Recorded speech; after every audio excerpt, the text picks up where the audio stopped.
ನಮಸ್ಕಾರ ಎಲ್ಲರೂ ಹೇಗಿದ್ದೀರಾ ಚೆನ್ನಾಗಿದ್ದೀರಾ ಅಂತ ಭಾವಿಸ್ತೀನಿ. ಸೊ ಇವತ್ತಿನ ವಿಡಿಯೋ ಬಂದ್ಬಿಟ್ಟು ಅಂಡಮಾನ್ನ A to Z guide video. ನೀವೇನಾದರೂ ಅಂಡಮಾನ್ ಟ್ರಿಪ್ ಪ್ಲಾನ್ ಮಾಡ್ತಾ ಇದ್ರೆ ಈ ವಿಡಿಯೋ ತುಂಬಾ ಯೂಸ್ಫುಲ್ ಆಗುತ್ತೆ. ಸ್ಕಿಪ್ ಮಾಡದೆ ಕಂಪ್ಲೀಟ್ ವಿಡಿಯೋ ನೋಡಿ. ಈ ವಿಡಿಯೋದಲ್ಲಿ ಹೇಗೆ ಟ್ರಾವೆಲ್ ಮಾಡೋದು, ಎಲ್ಲಿ ಸ್ಟೇ ಆಗೋದು, ಬೆಸ್ಟ್ ಟೈಮ್ ಯಾವುದು ಟ್ರಾವೆಲ್ ಮಾಡೋಕ್ಕೆ, ಬೆಸ್ಟ್ ಪ್ಲೇಸ್ ಯಾವುದು ಊಟ ಮಾಡೋದಕ್ಕೆ ಅಲ್ಲಿ ಅನ್ನೋ ಕಂಪ್ಲೀಟ್ ಡೀಟೇಲ್ಸ್ನ ನಾನು ಈ ವಿಡಿಯೋದಲ್ಲಿ ಕೊಡ್ತೀನಿ. So let's get started.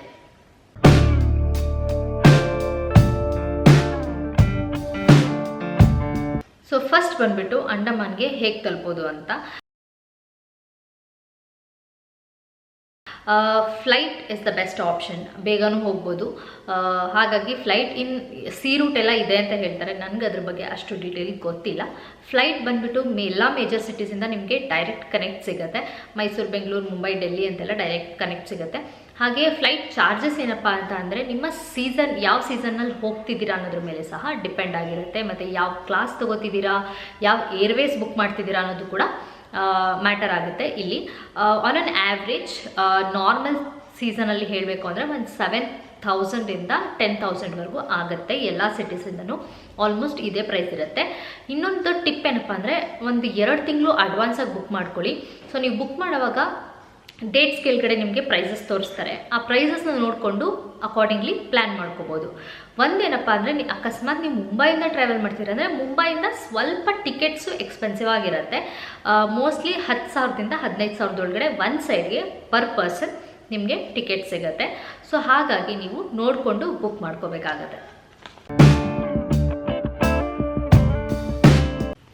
Next ಬಂದುಬಿಟ್ಟು ಅಂಡಮಾನ್ಗೆ ಯಾವಾಗ ಹೋದರೆ ಬೆಸ್ಟ್ ಅಂತ. ಸೊ ಅಂಡಮಾನ್ ಜಾಸ್ತಿ ಫೇಮಸ್ ಇರೋದೇ ಈ ಸ್ಕೂಬಾ ಡೈವು, ವಾಟರ್ ಆ್ಯಕ್ಟಿವಿಟೀಸ್ಗೆ. ನೀವೇನಾದರೂ ಸ್ಕೂಬಾ ಡೈವ್ಗೆ ಅಂತಲೇ ಪರ್ಟಿಕ್ಯುಲರ್ ಆಗಿ ಹೋಗ್ತಾ ಇದ್ದರೆ ಏಪ್ರಿಲ್ ಟು ಫೆಬ್ ಚೂಸ್ ಮಾಡಿ. ಯಾಕಂದರೆ ಆ ಟೈಮಲ್ಲಿ ನೀರು ತುಂಬ ಕ್ಲಿಯರ್ ಆಗಿರುತ್ತೆ ಅಂತ ಹೇಳ್ತಾರೆ. ಹಾಗೆ ನೀವೇನಾದರೂ ಪ್ಲೆಸೆಂಟ್ ವೆದರ್ ಬೇಕು, ಕಾಮಾಗಿರ್ಬೇಕು, ಜಸ್ಟ್ ನಾವು ಚಿಲ್ ಮಾಡೋಕ್ಕೆ ಹೋಗ್ತಿರೋದು ಅಂತ ಅಂದರೆ ನವೆಂಬರ್ ಟು ಫೆಬ್ರವರಿ ಪ್ಲ್ಯಾನ್ ಮಾಡ್ಬೋದು. ಹೋದ್ಮೇಲೆ ಏನಪ್ಪ ಮಾಡೋದು ಅಂತ ಇರುತ್ತೆ, ಹಿಂಗೆ ಟ್ರಾವೆಲ್ ಮಾಡೋದು ವಿತ್ ಇನ್ ದ ಸಿಟಿ, ಜಾಗಗಳು ನೋಡೋದಕ್ಕೆ ಅಂತ. ನೀವು ಅಂಡಮಾನ್ ರೀಚ್ ಆಗೋದು ಪೋರ್ಟ್ ಬ್ಲೇರಲ್ಲಿ ಇರೋ ವೀರ ಸಾವರ್ಕರ್ ಏರ್ಪೋರ್ಟ್ಗೆ. ಅಲ್ಲಿ ರೀಚ್ ಆದಮೇಲೆ ನಿಮಗೆ ಸಿಟಿ ಥರನೇ ಅನಿಸುತ್ತೆ, ಆಲ್ಮೋಸ್ಟ್ ಸಿಟಿನೇ, ಎಲ್ಲ ಫೆಸಿಲಿಟಿ ಸಿಗುತ್ತೆ. ಹಾಗಾಗಿ ನಿಮಗೆ ಪೋರ್ಟ್ ಬ್ಲೇರಲ್ಲಿ ಲೋಕಲ್ ಟ್ರಾನ್ಸ್ಪೋರ್ಟ್ ಕೂಡ ಸಿಗುತ್ತೆ. ಇನ್ನೊಂದು ಆಪ್ಷನ್ ಬಂದ್ಬಿಟ್ಟು ಕ್ಯಾಬು. ನೀವೇನಾದರೂ ಬಡ್ಜೆಟ್ ಫ್ರೆಂಡ್ಲಿ ಟ್ರಿಪ್ ನೋಡ್ತಾ ಇದ್ದರೆ ಕ್ಯಾಬ್ ಅಷ್ಟು ಬಡ್ಜೆಟ್ ಫ್ರೆಂಡ್ಲಿ ಇರಲ್ಲ, ಯಾಕಂದರೆ ಎಕ್ಸ್ಪೆನ್ಸಿವ್ ಆಗಿರುತ್ತೆ ಕ್ಯಾಬು.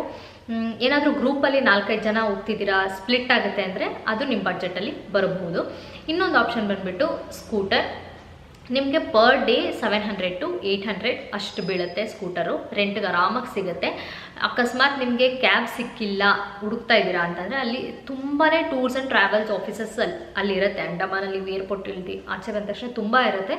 ನೀವು ಅಲ್ಲಿ ಹೋಗಿ ಎನ್ಕ್ವೈರಿ ಮಾಡಿ ಬೇಕಾದರೆ ನೀವು ಕ್ಯಾಬ್ನ ಬುಕ್ ಮಾಡ್ಕೋಬೋದು ಅಥವಾ ಹೈಯರ್ ಮಾಡ್ಬೋದು. ನೀವು ಎಂಟೈರ್ ಟ್ರಿಪ್ಗೆ ಪೋರ್ಟ್ ಬ್ಲೇರಲ್ಲಿದ್ದರೆ ನೀವು ಹೈಯರ್ ಮಾಡ್ಬೋದು. ಇನ್ನೊಂದು ಏನಪ್ಪ ಅಂದರೆ ನೀವೇನಾದರೂ ಸ್ಕೂಟರ್ ತೊಗೋತಾ ಇದ್ದರೆ ದಯವಿಟ್ಟು ನೋಡಿಕೊಂಡು ಪ್ಲ್ಯಾನ್ ಮಾಡಿ ನೀವು ಯಾವ್ಯಾವ ಜಾಗಕ್ಕೆ ಹೋಗ್ತೀರಾ ಅಂತ. ಒಂದು ಜಾಗ ಇಲ್ಲೇ ನಿಮ್ಮ ಹೋಟೆಲ್ ಏನು ಸ್ಟೇ ಆಗ್ತೀರಾ ಅದ್ರ ಒಂದು 10 ಕಿಲೋಮೀಟ್ರ್ ಇದ್ದರೆ ಇನ್ನೊಂದು ಜಾಗ ಅಲ್ಲಿಂದ ಹೋಗೋಕ್ಕೆ ಒಂದು 40 ಕಿಲೋಮೀಟ್ರ್ ಆಗುತ್ತೆ. ಹಂಗೆ ಟ್ರಾವೆಲ್ ಮಾಡಿದ್ರೆ ನಿಮಗೆ ಟ್ರಾವೆಲಿಂಗಲ್ಲೇ ತುಂಬ ಟಯರ್ಡ್ ಆಗಿಬಿಡ್ತೀರಾ, ಆಮೇಲೆ ಪ್ಲೇಸಸ್ ಎಂಜಾಯ್ ಮಾಡೋಕ್ಕಾಗಲ್ಲ. ಲೋಕಲ್ ಟ್ರಾನ್ಸ್ಪೋರ್ಟ್ ತೊಗೋಬೋದು. Cab again as I said ಗ್ರೂಪಲ್ಲಿ ಹೋದರೆ ಬೆಸ್ಟು ಅಂತ ಅನಿಸುತ್ತೆ. ನೆಕ್ಸ್ಟ್ ಬಂದುಬಿಟ್ಟು ವೆರಿ ಇಂಪಾರ್ಟೆಂಟ್, ಅಂಡಮಾನಲ್ಲಿ ಎಲ್ಲಿ ಹೋಗೋದು ಅಂತ, ಯಾವ ಐಲ್ಯಾಂಡ್ ಹೋಗಬೇಕು, ಯಾವ ಜಾಗಗಳಿಗೆ ಹೋಗಬೇಕು ಅನ್ನೋ ಡೀಟೇಲ್ಸ್ನ ನಾನೀಗ ಕೊಡ್ತಾ ಹೋಗ್ತೀನಿ. ಮುಂಚೆನೇ ಹೇಳ್ದಂಗೆ ನೀವು ಅಂಡಮಾನ್ ರೀಚ್ ಆದಾಗ ಹೋಗೋದೇ ಪೋರ್ಟ್ ಬ್ಲೇರು. ಪೋರ್ಟ್ ಬ್ಲೇರಲ್ಲಿ ನೀವು 1ರಿಂದ 2 ದಿನ ಸ್ಪೆಂಡ್ ಮಾಡಿದ್ರೆ ಸಾಕು. ಅಲ್ಲಿ ನೀವು ಮೇಜರಾಗಿ ನೋಡುವಂತಹ ಜಾಗಗಳು ಚಿಡಿಯಾ ಟಾಪು ಬೀಚ್, ಸನ್ಸೆಟ್ಗೆ ಫೇಮಸ್ ಅಂತ ಹೇಳ್ತಾರೆ. ನಾವು ಹೋಗಿದ್ದೀವಿ, ಡೇ 1 ವ್ಲಾಗಲ್ಲಿ ಹಾಕಿದ್ದೀನಿ. ನೋಡಿಲ್ಲ ಅಂತಂದರೆ ನೋಡಿ, ನಿಮಗೆ ಡೀಟೇಲ್ಸ್ ಸಿಗುತ್ತೆ ಹೇಗಿದೆ ಬೀಚ್ ಅಂತ. ನೆಕ್ಸ್ಟ್ ಬಂದುಬಿಟ್ಟು ಸೆಲ್ಯುಲಾರ್ ಜೈಲ್. ನೀವು ಸೆಲ್ಯುಲಾರ್ ಜೈಲ್ ಬಂದುಬಿಟ್ಟು ಅವತ್ತು ಹೋಗಿರ್ತೀರಲ್ಲ ಅವತ್ತೇ ಇಟ್ಕೋಬೋದು.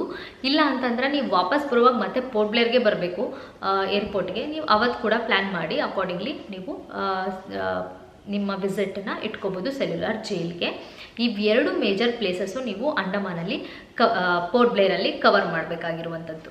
ಪೋರ್ಟ್ ಬ್ಲೇರಲ್ಲಿ 1 ರಿಂದ 2 ದಿನ ಸ್ಪೆಂಡ್ ಮಾಡಾದಮೇಲೆ ನೀವು ಹ್ಯಾವ್ಲಾಕ್ ಹೋಗ್ಬೋದು. ಪೋರ್ಟ್ ಬ್ಲೇರಿಂದ ಹ್ಯಾವ್ಲಾಕ್ಗೆ ಫೆರಿ ಸಿಗುತ್ತೆ. ಅದ್ರದ್ದು ಬುಕ್ಕಿಂಗ್ ಹೇಗೆ ಮಾಡ್ಕೋಬೇಕು, ಕಾಸ್ಟು ಅದನ್ನೆಲ್ಲ ಈ ವಿಡಿಯೋದಲ್ಲೇ ಹೇಳ್ತೀನಿ, ದಯವಿಟ್ಟು ಸ್ಕಿಪ್ ಮಾಡ್ದಂಗೆ ನೋಡಿ. ಹ್ಯಾವ್ಲಾಕಲ್ಲಿ ಅಟ್ಲೀಸ್ಟ್ ಮಿನಿಮಮ್ 2 ದಿನ ಸ್ಪೆಂಡ್ ಮಾಡಬೇಕು. ಯಾಕೆ ಅಂದರೆ ನೀವು ಫೆರಿಯಲ್ಲಿ ಟ್ರಾವೆಲ್ ಮಾಡ್ತೀರಲ್ಲ, ಅದೇ ಸಂಜೆವರೆಗೂ ಆಗಿಬಿಡುತ್ತೆ, 1 ದಿನ ಅಲ್ಲೇ ಹೋಗುತ್ತೆ. ಸೊ ಅದಕ್ಕೆ ಮಿನಿಮಮ್ 2 ದಿನ ಬೇಕೇ ಬೇಕು ಹ್ಯಾವ್ಲಾಕಲ್ಲಿ. ಆ ಫೆರಿ ಟ್ರಾವೆಲ್ ಮಾಡ್ತೀರಲ್ಲ, ಹ್ಯಾವ್ಲಾಕ್ ರೀಚ್ ಆದಮೇಲೆ ಅವತ್ತಿನ ದಿನ ನೀವು ಸನ್ಸೆಟ್ ನೋಡೋದಕ್ಕೆ ಅಂತ ಹೋಗ್ಬೋದು ರಾಧಾನಗರ್ ಬೀಚ್ಗೆ. ಅದಾದಮೇಲೆ ನೀವು ಅವತ್ತು ರೆಸ್ಟ್ ಮಾಡಬೇಕಾಗತ್ತೆ. ನೆಕ್ಸ್ಟ್ ಡೇ ಬಂದುಬಿಟ್ಟು ನೀವು ಎಲಿಫೆಂಟ್ ರಾಕ್ ಬೀಚ್ ಹೋಗ್ಬೋದು. ಅಲ್ಲಿ ತುಂಬಾ ವಾಟರ್ ಸ್ಪೋರ್ಟ್ಸ್, ವಾಟರ್ ಆ್ಯಕ್ಟಿವಿಟೀಸ್ ಇರುತ್ತೆ. ಸ್ನಾರ್ಕ್ಲಿಂಗು, ಸ್ಕೂಬಾ ಡೈವಿಂಗ್, ಪ್ಯಾರಾಸೇಲಿಂಗ್, ಏನು ಬೇರೆ ಬೇರೆ ಚಿಕ್ಕ ಪುಟ್ಟ octopus raid, sofa bed raid ಅಂತೆಲ್ಲ ತುಂಬ ಆ್ಯಕ್ಟಿವಿಟೀಸ್ ಇರುತ್ತೆ. ಹಾಗೆ ಹ್ಯಾವ್ಲಾಕಿಂದ ಎಲಿಫೆಂಟ್ ರಾಕ್ ಬೀಚ್ ಹೋಗೋದಕ್ಕೆ ಬೋಟಲ್ಲೇ ಹೋಗಬೇಕು. ಅಲ್ಲಿ ತುಂಬ ಬೋಟ್ಸ್ ಇರುತ್ತೆ, ನಿಮ್ಮನ್ನ ಅವರೇ ಕರ್ಕೊಂಡು ಹೋಗ್ತಾರೆ, ಟಿಕೆಟ್ ಬೈ ಮಾಡಬೇಕಲ್ಲೇ. ಹಾಗೆ ನೀವೇನಾದರೂ ಸ್ಕೂಬಾ ಡೈವ್ ಮಾಡ್ತೀರಾ ಅಂದರೆ ಬೆಸ್ಟ್ ಟೈಮ್ ಬಂದುಬಿಟ್ಟು ಬೆಳಗ್ಗೆ 5 ರಿಂದ 7 ಗಂಟೆ. ಯಾಕಂದರೆ ಅಂಡರ್ ವಾಟರ್ ಡಿಸ್ಟರ್ಬ್ ಆಗಿರಲ್ಲ, ಕ್ಲೀನ್ ಆ್ಯಂಡ್ ಕ್ಲಿಯರ್ ಆಗಿರುತ್ತೆ. ಸೊ ಬೆಸ್ಟ್ ಟೈಮ್ ಬಂದುಬಿಟ್ಟು 5 ರಿಂದ 7 ಗಂಟೆ ಬೆಳಿಗ್ಗೆ. ಹ್ಯಾವ್ಲಾಕ್ ಆದಮೇಲೆ ನೆಕ್ಸ್ಟು ನೀವು ನೀಲ್ ಐಲ್ಯಾಂಡ್ ಹೋಗ್ಬೋದು. ನೀಲಲ್ಲೂ ಸಹ 1 ರಿಂದ 2 ದಿನ ಸ್ಪೆಂಡ್ ಮಾಡಿದ್ರೇ ಸಾಕು. ತುಂಬ ಜನ ಹೇಳೋದೇನೆಂದರೆ ನೀಲ್ ಐಲ್ಯಾಂಡಲ್ಲಿ ಸ್ಕೂಬಾ ಡೈವಿಂಗ್ ಬೆಸ್ಟ್ ಅಂತ. ಯಾಕೆಂದರೆ ಅಲ್ಲಿನ ಕ್ಲಿಯರ್ ವಾಟರ್. ಹ್ಯಾವ್ಲಾಕ್ ಮತ್ತು ನೀಲ್ ಐಲ್ಯಾಂಡ್ ವಾಟರ್ ನಾವು ಕಂಪೇರ್ ಮಾಡಿದಾಗ ನೀಲ್ ಐಲ್ಯಾಂಡ್ದು ವಾಟರ್ ತುಂಬ ಕ್ಲಿಯರ್ ಆಗಿ ಟರ್ಕೋಯ್ಸ್ ಕಲರ್ ತುಂಬ ಬ್ಯೂಟಿಫುಲ್ಲಾಗಿ ಕಾಣಿಸ್ತಾ ಇತ್ತು. ಅದಕ್ಕೋಸ್ಕರ ಮೇ ಬಿ ಅಂಡರ್ ವಾಟ್ರಲ್ಲಿ ನೀರು ಕ್ಲಿಯರ್ ಆಗಿರೋದ್ರಿಂದ ಸ್ಪೀಸೀಸ್ ಎಲ್ಲ ಕ್ಲೀನಾಗಿ ಕ್ಲಿಯರ್ ಆಗಿ ಕಾಣಿಸುತ್ತೆ ಅಂತ. ಆದರೆ ನಾವು ಮಾಡಿದ್ದು ಸ್ಕೂಬಾ ಡೈವಿಂಗ್ ಬಂದು ಹ್ಯಾವ್ಲಾಕಲ್ಲಿ. ಅಲ್ಲೂ ಕೂಡ ಎಕ್ಸ್ಪೀರಿಯೆನ್ಸ್ ಏನು ವರ್ಸ್ಟಾಗಿ ಏನು ಹೇಳಿಲ್ಲ, ಚೆನ್ನಾಗಿತ್ತು. ಆಗಲೇ ಹೇಳಿದಾಗೆ ನೀವು ಸ್ಕೂಬಾ ಡೈವ್ ಏನಾದರೂ ಪ್ಲ್ಯಾನ್ ಮಾಡಿದ್ರೆ ಅರ್ಲಿ ಮಾರ್ನಿಂಗ್ ಪ್ಲ್ಯಾನ್ ಮಾಡಿ. 5 ರಿಂದ 7 ಗಂಟೆ ಒಳಗಡೆ ನಿಮ್ಮದು ಸ್ಕೂಬಾ ಡೈವಿಂಗ್ ಮುಗ್ದಿರಬೇಕು. ಹಾಗೆ ನೀಲಲ್ಲಿ ಯಾವ್ಯಾವ ಪ್ಲೇಸಸ್ ನೋಡ್ಬೋದು ಅಂತ ಅಂದರೆ ಲಕ್ಷ್ಮಣಪುರ್ ಬೀಚ್, ಸೀತಾಪುರ್ ಬೀಚ್, ಹಾಗೆ ಭರತ್ಪುರ್ ಬೀಚ್. ಈ 3 ಮೇಜರ್ ಬೀಚಸ್ ನೀವು ಹೋಗಬೇಕು. ಭರತ್ಪುರ್ ಬೀಚಲ್ಲಿ ನಿಮಗೆ ವಾಟರ್ ಸ್ಪೋರ್ಟ್ಸ್ ಸಿಗುತ್ತೆ, ವಾಟರ್ ಆ್ಯಕ್ಟಿವಿಟೀಸ್ ಆಡ್ಬೋದು. ನೀವೇನಾದರೂ ಹ್ಯಾವ್ಲಾಕಲ್ಲಿ ಎಲಿಫೆಂಟ್ ರಾಕ್ ಬೀಚಲ್ಲಿ ಆಡಿಲ್ಲ, ನಿಮಗೆ ಟೈಮ್ ಆಗಿಲ್ಲ ಅಂತಂದರೆ ಇಲ್ಲಿ ಟ್ರೈ ಮಾಡ್ಬೋದು ವಾಟರ್ ಗೇಮ್ಸ್ನ. ಇನ್ನು ಲಕ್ಷ್ಮಣಪುರ್ ಬೀಚ್ ಬಂದು ಅಲ್ಲಿ ನ್ಯಾಚುರಲ್ ರಾಕ್ ಫಾರ್ಮ್ ಆಗಿದೆ, ನ್ಯಾಚುರಲ್ ರಾಕಲ್ಲಿ ಬ್ರಿಡ್ಜ್ ಥರ ಫಾರ್ಮ್ ಆಗಿದೆ ಅಂತೆಲ್ಲ ನಾನು ಇಮೇಜಸ್ ಇಲ್ಲಿ ಹಾಕ್ತೀನಿ ಅಂತ ಹೇಳ್ತಾರೆ.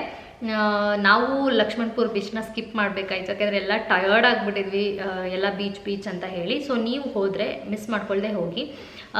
ಕೋರಲ್ಸ್ ಇರೋದಕ್ಕೆ ತುಂಬ ನೀರು ಬೇಕು, 24 hours ನೀರಿರಬೇಕು ಅಂತ ಹೇಳ್ತಾರೆ. ಅಲ್ಲಿ ಲಕ್ಷ್ಮಣಪುರ್ ಬೀಚಲ್ಲಿ ಅಷ್ಟು ನೀರಿಲ್ಲದಿರೋ ಕಾರಣ ಆ ದಡದಲ್ಲಿ ಏನು ಕೋರಲ್ಸ್ ಇದೆ ಅದೆಲ್ಲ ಸತ್ತು ಹೋಗಿ ಒಂದು ಕಲ್ಲಿನ ಲೇಯರ್ ಥರ ಫಾರ್ಮ್ ಆಗಿದೆ ಕೆಳಗಡೆ. ಆ ಕಲ್ಲು ಮೇಲೆ ನೀವು ನಡ್ಕೊಂಡು ಆ ಬೀಚ್ ಹತ್ರ ಹೋಗಬೇಕಾಗತ್ತೆ. ಅದೇ ಸ್ಪೆಷಾಲಿಟಿ ಲಕ್ಷ್ಮಣಪುರ್ ಬೀಚಲ್ಲಿ ಹೋದರೆ ಮಿಸ್ ಮಾಡ್ಕೋಬೇಡಿ.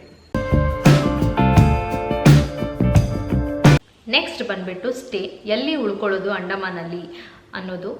ನೀವು ರೀಚ್ ಆಗೋದು ಪೋರ್ಟ್ ಬ್ಲೇರಲ್ಲಿ ಆರಾಮಾಗಿ ನಿಮಗೆ ಹೋಟೆಲ್ಸ್, ರೆಸಾರ್ಟ್ಸ್ ಆರಾಮಾಗಿ ಸಿಗುತ್ತೆ. ಯಾಕಂದರೆ ಆಗಲೇ ಹೇಳ್ದಂಗೆ ಸಿಟಿ ಥರನೇ ಇರುತ್ತೆ. ಬೆಸ್ಟ್ ಅಂದರೆ ಆನ್ಲೈನ್ ಬುಕ್ ಮಾಡ್ಕೊಂಡು ಹೋಗಿ. booking.com, ಮೇಕ್ ಮೈ ಟ್ರಿಪ್ ಈ ಥರ ವೆಬ್ಸೈಟ್ಸಲ್ಲಿ ನೀವು ಬಡ್ಜೆಟ್ ಫಿಲ್ಟರ್ ಮಾಡಿಕೊಂಡು ಬುಕ್ ಮಾಡ್ಕೊಂಡು ಹೋದ್ರೇ ಬೆಟರು. ನಾವು ಇದ್ದಿದ್ದು ಬಂದುಬಿಟ್ಟು ಸಿಲ್ವರ್ ಸೆಂಟಿನೆಂಟಲ್ ಅಂತ. ಅದ್ರದ್ದು ಪ್ರೈಸ್ ಸ್ಟಾರ್ಟಿಂಗ್ ರೇಂಜ್ ಬಂದುಬಿಟ್ಟು 11,000ಇಂದನೇ ಸ್ಟಾರ್ಟ್ ಆಗುತ್ತೆ. ಅಗೇನ್ ಸೀಸನ್ ಮೇಲೆ depend, you can get it for less also, ನಿಮಗೆ ಕಮ್ಮಿಗೂ ಸಿಗಬಹುದು. ಸೊ ಸಿಲ್ವರ್ ಸ್ಯಾಂಡ್ ಸೆಂಟಿನೆಂಟಲ್ ಬಿಟ್ಟು ಬೇರೆ ಬೇರೆ ಪ್ರಾಪರ್ಟೀಸ್ ಇರುತ್ತೆ. ಅದ್ವೇಷ ಬೀಚ್ ರೆಸಾರ್ಟ್ ಅಂತ ಇದೆ, ಸಿ ವ್ಯೂ ರೆಸಿಡೆನ್ಸಿ ಅಂತ ಇದೆ, ಅಂಡಮಾನ್ ಕ್ಯಾಸಲ್ ಅಂತ ಇದೆ. ನೀವು ಈ ಥರ ಪ್ರಾಪರ್ಟೀಸ್ನ ವೆಬ್ಸೈಟ್ಸಲ್ಲಿ ಚೆಕ್ ಮಾಡಿ ನಿಮಗೆ ಹೇಗೆ ಅನುಕೂಲಕ್ಕೆ ಬೇಕೋ ಹಾಗೆ ಬುಕ್ ಮಾಡ್ಕೋಬೋದು. ಇನ್ನು ಹ್ಯಾವ್ಲಾಕಲ್ಲಿ ಕೂಡ ತುಂಬಾ ರೆಸಾರ್ಟ್ಸ್ ಆ್ಯಂಡ್ ಹೋಟೆಲ್ಸ್ಗಳು ಸಿಗುತ್ತೆ ನಿಮಗೆ ಉಳ್ಕೊಳ್ಳೋದಕ್ಕೆ ಅಂತ. ಅಗೇನ್ ವೆಬ್ಸೈಟಲ್ಲಿ ನೀವು ಬಡ್ಜೆಟ್ ಹಾಕಿ ಫಿಲ್ಟರ್ ಮಾಡಿಕೊಂಡು ಅಕಾರ್ಡಿಂಗ್ಲಿ ನೀವು ಬುಕ್ ಮಾಡ್ಕೋಬೋದು. ನಾವಿದ್ದು ಬಂದುಬಿಟ್ಟು ಹೇವಿಸ್ ಅಂತ ಬೀಚ್ ಸೈಡ್ ರೆಸಾರ್ಟ್, ಹಾಗೆ ಪೂಲ್ ಎಲ್ಲ ತುಂಬಾ ಚೆನ್ನಾಗಿತ್ತು ನಾವು ಉಳ್ಕೊಂಡಿದ್ರಲ್ಲಿ. ಇದ್ರದ್ದು ಕಾಸ್ಟ್ ಬಂದುಬಿಟ್ಟು 15K ಪ್ಲಸ್ ಇಂದ ಸ್ಟಾರ್ಟ್ ಆಗುತ್ತೆ. ಹಾಗೆ ಬೇರೆ ಬೇರೆ ರೆಸಾರ್ಟ್ಸ್ ಯಾವುದು ಚೆನ್ನಾಗಿರುತ್ತೆ ಹ್ಯಾವ್ಲಾಕಲ್ಲಿ ಅಂತ ಅಂದರೆ ಕ್ರಾಸ್ಬಿಲ್ ಬೀಚ್ ರೆಸಾರ್ಟ್ ಅಂತ ಇದೆ, ಸೆನ್ಸಸ್ ಹ್ಯಾವ್ಲಾಕ್ ರೆಸಾರ್ಟ್ ಅಂತ ಎಲ್ಲ ಇದೆ. ಸೊ ನೀವು ನೋಡಿಕೊಂಡು ಬುಕ್ ಮಾಡ್ಕೊಳ್ಳಿ. ನೀಲ್ ಐಲ್ಯಾಂಡಲ್ಲಿ ನಾವು ಉಳ್ಕೊಂಡಿದ್ದು ರೆಸಾರ್ಟ್ ಬಂದುಬಿಟ್ಟು ಸಿಲ್ವರ್ ಸ್ಯಾಂಡ್ ಬೀಚ್ ರೆಸಾರ್ಟ್ ಅಂತ. ಅದ್ರದ್ದು ಸ್ಟಾರ್ಟಿಂಗ್ ಪ್ರೈಸ್ ಬಂದುಬಿಟ್ಟು 10 to 12K ಇಂದ ಸ್ಟಾರ್ಟ್ ಆಗುತ್ತೆ, 10 ರಿಂದ 12,000ಇಂದ. ಹಾಗೆ ಬೇರೆ ಬೇರೆ ರೆಸಾರ್ಟ್ ಯಾವುದು ಚೆನ್ನಾಗಿರುತ್ತೆ ನೀಲಲ್ಲಿ ಅಂತಂದರೆ ರಾಯಲ್ ನೀಲ್ ರೆಸಾರ್ಟ್ ಅಂತ ಒಂದಿದೆ, ಸೀಶೆಲ್ ನೀಲ್ ಅಂತ ಒಂದಿದೆ. ಈ ಸಿಲ್ವರ್ ಸ್ಯಾಂಡ್ ಬಂದುಬಿಟ್ಟು ಬೀಚ್ಗೆ ತುಂಬ ಕ್ಲೋಸ್ ಆಗಿತ್ತು, ವಾಕಬಲ್ ಡಿಸ್ಟೆನ್ಸ್ ಇತ್ತು. ಹಾಗೆ ಫೆಸಿಲಿಟೀಸ್ ಕೂಡ ತುಂಬ ಚೆನ್ನಾಗಿತ್ತು. ಆ ರೆಸಾರ್ಟ್ ಏರಿಯಾ ಇರುತ್ತಲ್ಲ, ವಾಕಿಂಗ್ ಆಗಲಿ ಟೈಮ್ ಸ್ಪೆಂಡ್ ಮಾಡೋದಕ್ಕಾಗಲಿ ತುಂಬಾ ಚೆನ್ನಾಗಿತ್ತು. ಇದನ್ನು ನೀವು ಆಪ್ಷನ್ ಆಗಿ ನಿಮ್ಮ ಬಡ್ಜೆಟಲ್ಲಿ ಬಂದರೆ ಇದನ್ನು ನಿಮ್ಮ ಆಪ್ಷನ್ ಆಗಿ ಇಟ್ಕೋಬೋದು. ನೆಕ್ಸ್ಟ್ ಬಂದುಬಿಟ್ಟು ಫುಡ್ ಆಪ್ಷನ್ಸು. ಅಂಡಮಾನಲ್ಲಿ ಎಲ್ಲಿ ಊಟ ಮಾಡೋದು ಅಂತ. ಪೋರ್ಟ್ ಬ್ಲೇರ್ ನಾನು ಆಲ್ರೆಡಿ ಹೇಳ್ದಂಗೆ ಸಿಟಿ ಥರ ನಿಮಗೆ ಊಟಕ್ಕೆ ಅಷ್ಟು ಪ್ರಾಬ್ಲಮ್ ಆಗೋಲ್ಲ, ಆರಾಮಾಗಿ ಚೆನ್ನಾಗಿರೋ ಊಟನೇ ಸಿಗುತ್ತೆ. ಇನ್ನು ನೀವು ಝೊಮ್ಯಾಟೊ ಆರ್ಡರ್ ಮಾಡ್ಕೋತೀರಾ ನಿಮ್ಮ ರೆಸಾರ್ಟ್ಗೆ ಅಥವಾ ಹೋಟೆಲ್ಗೆ ಅಂದರೆ ಝೊಮ್ಯಾಟೊ ಕೂಡ ಬರುತ್ತೆ. ನಾವು ಆ್ಯಕ್ಚುಲಿ ಒಂದಿನ ಝೊಮ್ಯಾಟೊದಲ್ಲೇ ಆರ್ಡರ್ ಮಾಡ್ಕೊಂಡಿದ್ವಿ. ಇನ್ನು ಬೇರೆ ಫುಡ್ ಪ್ಲೇಸಸ್ ಅಂತ ಬಂದರೆ ಪೋರ್ಟ್ ಬ್ಲೇರಲ್ಲಿ ಬ್ರ್ಯೂಬೀನ್ಸ್ ಕೆಫೆ ಅಂತ ಇದೆ, stock cafe, Annapurna is the best ಅಂತ ಹೇಳ್ಬೋದು. ಯಾಕಂದರೆ ನಾನು ನೋಡಿರೋ ಪ್ರಕಾರ ಅಲ್ಲಿ ಸೌತ್ ಇಂಡಿಯನ್ ಫುಡ್ಡು, ನಮ್ಮ ಸ್ಟೈಲ್ ಫುಡ್ ಕೊಡ್ತಾರೆ. ಹಾಗೆ ಹೊಟ್ಟೆ ತುಂಬ ತೃಪ್ತಿಯಾಗಿ ಬೇರೆ ಕಡೆ ಹೋದ್ರೂ ನಮ್ಮ ಊಟ ನಾವು ತಿನ್ಬೋದು ಅನ್ನೋದಕ್ಕೆ Annapurna is the best. Next ಬಂದುಬಿಟ್ಟು ಹ್ಯಾವ್ಲಾಕಲ್ಲಿ ಕೂಡ ಅನ್ನಪೂರ್ಣ ಇದೆ. ಅನ್ನಪೂರ್ಣ ಹೋಟೆಲಲ್ಲಿ ಸೌತ್ ಇಂಡಿಯನ್ ಅಗೇನ್ ಹೇಳ್ದಂಗೆ ಸಿಗುತ್ತೆ, ಚೆನ್ನಾಗಿ ಊಟ ಮಾಡ್ಬೋದು. ಅದನ್ನು ಬಿಟ್ಟು ಬೇರೆ ಹೋಟೆಲ್ಸ್ ಆರ್ ರೆಸ್ಟೋರೆಂಟ್ಸ್ ಅಂದರೆ ಪೊನೋವಾ ರೆಸ್ಟೋರೆಂಟ್ ಅಂತ ಇದೆ, something different cafe, venue restaurant, full Moon cafe. So ಈ ಥರ ಜಾಗಗಳಿಗೆ ನೀವು ಬೇರೆ ಬೇರೆ ಫುಡ್ ಟ್ರೈ ಮಾಡ್ತೀರಾ, ನಿಮಗೆ ಯಾವ ಥರ ಫುಡ್ ಆದರೂ ಅಡ್ಜಸ್ಟ್ ಆಗುತ್ತೆ ಅಂದರೆ ಅನ್ನಪೂರ್ಣ ಬಿಟ್ಟು ಈ ಒಂದು ಹೋಟೆಲ್ಸ್ಗೆ ಹೋಗ್ಬೋದು. ಇನ್ನು ನೀಲಲ್ಲಿ ಬಂದುಬಿಟ್ಟು ಫುಲ್ ಮೂನ್ ಕೆಫೆ ಅಂತ ಇದೆ, ಅದೇ ಬೆಸ್ಟು, ನೀವು ಅಲ್ಲಿ ಹೋಗಿ ಟ್ರೈ ಮಾಡ್ಬೋದು. ಅದನ್ನು ಬಿಟ್ಟು ನಿಮಗೆ ಬೇರೆನೂ ಎಕ್ಸ್ಪ್ಲೋರ್ ಮಾಡಬೇಕು ಅಂತ ಇದ್ದರೆ ಗೂಗಲಲ್ಲಿ ತುಂಬ ಆಪ್ಷನ್ಸ್ ಸಿಗುತ್ತೆ, ಟ್ರೈ ಮಾಡಿ. ನೆಕ್ಸ್ಟ್ ಬಂದುಬಿಟ್ಟು ಫೆರಿ ಬುಕ್ಕಿಂಗ್. ಫೆರಿ ಅಲ್ಲಿ 2 ಥರ ಇದೆ, government ferry, private ferry. Government ferry seat ಸಿಗೋದು ತುಂಬಾ ಕಷ್ಟ ಅಂತ ಹೇಳ್ತಾರೆ. ನೀವು ಅಡ್ವಾನ್ಸಾಗಿ ಬುಕ್ ಮಾಡ್ಕೋಬೇಕು ಅವ್ರ ವೆಬ್ಸೈಟಲ್ಲಿ. ಅದ್ರದ್ದು ಕಾಸ್ಟ್ ಬಂದುಬಿಟ್ಟು ಒಂದು 500ರಿಂದ 1000 ರೂಪಾಯಿ ಇರುತ್ತೆ. ಹಾಗೆ ಪ್ರೈವೇಟ್ ಫೆರಿ, ಗೌರ್ಮೆಂಟ್ ಫೆರಿ ಎರಡಕ್ಕೂ ಫೆರಿ ಪಾಯಿಂಟ್ಸ್ ಬೇರೆ ಇರುತ್ತೆ. ಫೆರಿ ಪಾಯಿಂಟ್ಸ್ ಅಂದರೆ ಆ ಫೆರಿನ ಹತ್ಕೊಳ್ಳುವಂಥ ಜಾಗಗಳು ಬೇರೆ ಬೇರೆ ಇರುತ್ತೆ. ಗೌರ್ಮೆಂಟ್ ಫೆರಿ ಬಂದುಬಿಟ್ಟು ಫಿನಿಕ್ಸ್ ಬೇ ಅಂತ ಹೇಳ್ತಾರೆ. ಪ್ರೈವೇಟ್ ಫೆರಿಗೆ ಆ ಒಂದು ಫೆರಿ ಪಾಯಿಂಟ್ ಬಂದುಬಿಟ್ಟು ಹೆಡೋ ಅಂತ ಹೇಳ್ತಾರೆ. ಎರಡಕ್ಕೂ ಬೇರೆ ಬೇರೆ ಇರುತ್ತೆ. ಪ್ರೈವೇಟ್ ಫೆರಿಗೆ ಕಾಸ್ಟ್ ಬಂದುಬಿಟ್ಟು 1500 ರೂಪಾಯಿಂದ ಸ್ಟಾರ್ಟ್ ಆಗುತ್ತೆ. ಹಾಗೆ private ferry is more comfortable, on spot ನೀವು ಬುಕ್ ಮಾಡ್ಕೋಬೋದು. ಗೌರ್ಮೆಂಟ್ ಫೆರಿ ಥರ ನೀವು 3 ತಿಂಗಳು 2 ತಿಂಗಳು ಮುಂಚೆನೇ ಬುಕ್ ಮಾಡ್ಕೋಬೇಕು, ಆವಾಗಲೂ ಸೀಟ್ ಸಿಗಲ್ಲ ಅನ್ನೋ ಥರ ಏನೂ ಇರಲ್ಲ. ಆನ್ ಸ್ಪಾಟ್ ನೀವು ಬುಕ್ ಮಾಡ್ಕೋಬೋದು. ತುಂಬಾ ಪ್ರೈವೇಟ್ ಫೆರಿಗಳು ಇದೆ ಅಂಡಮಾನಲ್ಲಿ. ನಾವು ಹೋಗಿದ್ದು ಬಂದುಬಿಟ್ಟು ಮ್ಯಾಕ್ರೂಸ್ ಅಂತ. ಮ್ಯಾಕ್ರೂಸ್ನ ಬಿಟ್ಟು ಬೇರೆ ನಾಟಿಕಾ ಅಂತ ಇದೆ, ಗ್ರೀನ್ ಓಷನ್ ಅಂತ ಇದೆ, ಈ ಥರ ಸುಮಾರು ಫೆರಿಗಳಿದೆ. ನೀವು ಆ ಫೆರಿದು ಅವ್ರದ್ದೇ ವೆಬ್ಸೈಟಲ್ಲಿ ನೀವು ಬುಕ್ ಮಾಡ್ಕೋಬೋದು. ಅದ್ರದ್ದು ಲಿಂಕ್ಸ್ ಎಲ್ಲ ನಾನು ಡಿಸ್ಕ್ರಿಪ್ಷನ್ ಬಾಕ್ಸಲ್ಲಿ ಹಾಕಿರ್ತೀನಿ, ಚೆಕ್ ಮಾಡಿ. ಸೊ ಇವಾಗ ನಾವು ಎಲ್ಲಿ ಸ್ಟೇ ಆಗಬೇಕು, ಹೇಗೆ ಟ್ರಾವೆಲ್ ಮಾಡಬೇಕು, ಫುಡ್ ಆಪ್ಷನ್ಸ್ ಏನು ಅನ್ನೋದೆಲ್ಲ ನೋಡಿದ್ದೀವಿ. ಈಗ ಅಪ್ರಾಕ್ಸಿಮೇಟ್ ರಫ್ ಆಗಿ ಒಂದು ಬಡ್ಜೆಟ್ ಕ್ಯಾಲ್ಕುಲೇಷನ್ ಅಂತ ಮಾಡಿದ್ರೆ ಪರ್ ಪರ್ಸನ್ ಬಡ್ಜೆಟ್ ಕ್ಯಾಲ್ಕುಲೇಷನ್ ಮಾಡೋಣ ನಾವು. ಫ್ಲೈಟ್ ಚಾರ್ಜಸ್ ಬಂದುಬಿಟ್ಟು ಪರ್ ಪರ್ಸನ್ ಒಂದು 15,000 ಆಗುತ್ತೆ. ಸೊ ಆನ್ ಆನ್ ಆ್ಯಾವ್ರೇಜ್ ನಿಮಗೆ 7,000ಕ್ಕೂ ಸಿಗುತ್ತೆ, 6,000ಕ್ಕೂ ಸಿಗುತ್ತೆ, ಸೀಸನ್ ಮೇಲೆ ಡಿಪೆಂಡ್. ಒಂದು 15,000 ಅಂತ ಇಟ್ಕೊಳ್ಳೋಣ. 2 ಕಡೆಯಿಂದ 30,000 ಆಗುತ್ತೆ. ಹಾಗೆ ಇನ್ನು ಸ್ಟೇ ಆನ್ ಆನ್ ಆ್ಯಾವ್ರೇಜ್ 4,000 ಅಂತ ಇಟ್ಕೊಳ್ಳೋಣ ಪರ್ ನೈಟ್. ನಿಮಗೆ ಕಮ್ಮಿಗೂ ಸಿಗುತ್ತೆ, ಹಾಗೆ ಜಾಸ್ತಿಗೂ ಸಿಗುತ್ತೆ. ನಾನು ಇವಳು 4,000 ಅಂತ ಹೇಳಿದ್ದಾಳೆ, 4,000ಕ್ಕೆ ರೂಮ್ ಸಿಗುತ್ತೆ, ಅದಕ್ಕಿಂತ ಜಾಸ್ತಿ ಇರಲ್ಲ ಅಂತೆಲ್ಲ ಅಂದ್ಕೋಬೇಡಿ, ಜಾಸ್ತಿನೂ ಆಗ್ಬೋದು. ಹಾಗೆ ಫುಡ್ಡು ದಿನಕ್ಕೆ 1,000 ಒಬ್ಬರಿಗೆ ಅಂತ ಇಟ್ಕೊಂಡ್ರೆ 5 ದಿನಕ್ಕೆ 5,000 ಆಯಿತು. ಇನ್ನು ವಿತಿನ್ ದ ಸಿಟಿ ಟ್ರಾವೆಲಿಂಗ್ ಬಂದುಬಿಟ್ಟು ರೆಂಟ್ ಮಾಡ್ತಿದ್ದೀರಾ ಸ್ಕೂಟರ್ ಅಂತ ಅಂದರೆ ಒಂದು ಆ್ಯಾವ್ರೇಜಾಗಿ 700 ರೂಪಾಯಿ ಪರ್ ಡೇ ಅಂತ ಇಟ್ಕೊಂಡ್ರೆ 3,500 ಆಯಿತು 5 ದಿನಕ್ಕೆ ಅಲ್ವಾ. ಇನ್ನು ನೆಕ್ಸ್ಟು ಟ್ಯಾಕ್ಸಿ ತೊಗೋತೀರಾ ಅಂತ ಅಂದರೆ ಒಂದು 2,000ರಿಂದ 2,500 ಪರ್ ಡೇ ಅಂತ ಇಟ್ಕೊಂಡ್ರೆ 5 ದಿನಕ್ಕೆ ಸಿಕ್ಕಾಪಟ್ಟೆ ಆಗುತ್ತೆ. ಅದ್ರ ಬದಲು ಬೆಸ್ಟ್ ಪ್ಯಾಕೇಜ್ ತೊಗೊಂಡ್ಬಿಡಿ. ಟ್ಯಾಕ್ಸಿಗೆ ಅಂತಲೇ ಪ್ಯಾಕೇಜ್ ಸಿಗುತ್ತೆ, ನೀವು ಪ್ಯಾಕೇಜ್ ತೊಗೊಂಡ್ರೆ ಅಲ್ಲಿ ನಿಮಗೆ ವರ್ಕೌಟ್ ಆಗುತ್ತೆ. ಇದನ್ನು ಬಿಟ್ಟು ಮೋಸ್ಟ್ ಎಕ್ಸ್ಪೆನ್ಸಿವ್ ಥಿಂಗ್ ಬಂದುಬಿಟ್ಟು ನಿಮ್ಮ ವಾಟರ್ ಗೇಮ್ಸ್. ಸ್ಕೂಬಾ ಡೈವಿಂಗ್ ಹೋದರೆ ಮಿನಿಮಮ್ 5,000 ರೂಪೀಸ್ ಆಗುತ್ತೆ. ಇನ್ನು ಬೇರೆ ಬೇರೆ ವಾಟರ್ ಆ್ಯಕ್ಟಿವಿಟೀಸು, ಸ್ನಾರ್ಕ್ಲಿಂಗು, ಪ್ಯಾರಾಸೈಲಿಂಗ್ ಎಲ್ಲ ಹೋದರೆ 3,500, ಸ್ನಾರ್ಕ್ಲಿಂಗ್ ಒಂದು 2,500. ಆದರೆ ಚಿಕ್ಕ ಪುಟ್ಟ ಅದೆಲ್ಲ ಒಂದು 500,000 ಅಂತೆಲ್ಲ ಹೋಗುತ್ತೆ. ಆನ್ ಆ್ಯನ್ ಆ್ಯಾವ್ರೇಜ್ 10,000 ಇಟ್ಕೊಳ್ಳೋಣ ವಾಟರ್ ಆ್ಯಕ್ಟಿವಿಟೀಸ್ಗೆ. ಸೊ ಇಷ್ಟು ಕ್ಯಾಲ್ಕುಲೇಟ್ ಮಾಡಿದ್ರೆ ಪರ್ ಪರ್ಸನ್ ಒಂದು 70,000 to 80,000 rupees ಬರುತ್ತೆ. ಇದು ಅಂಡಮಾನ್ನ ರಫ್ ಬಡ್ಜೆಟ್.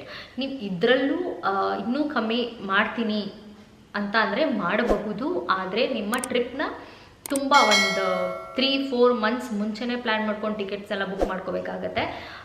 ಸೊ ಇದಾಗಿತ್ತು ಅಂಡಮಾನ್ನ A to Z guide video. ಈ ವಿಡಿಯೋ ಹೆಲ್ಪ್ ಆಗುತ್ತೆ ಅಂತ ಅನ್ಕೋತೀನಿ.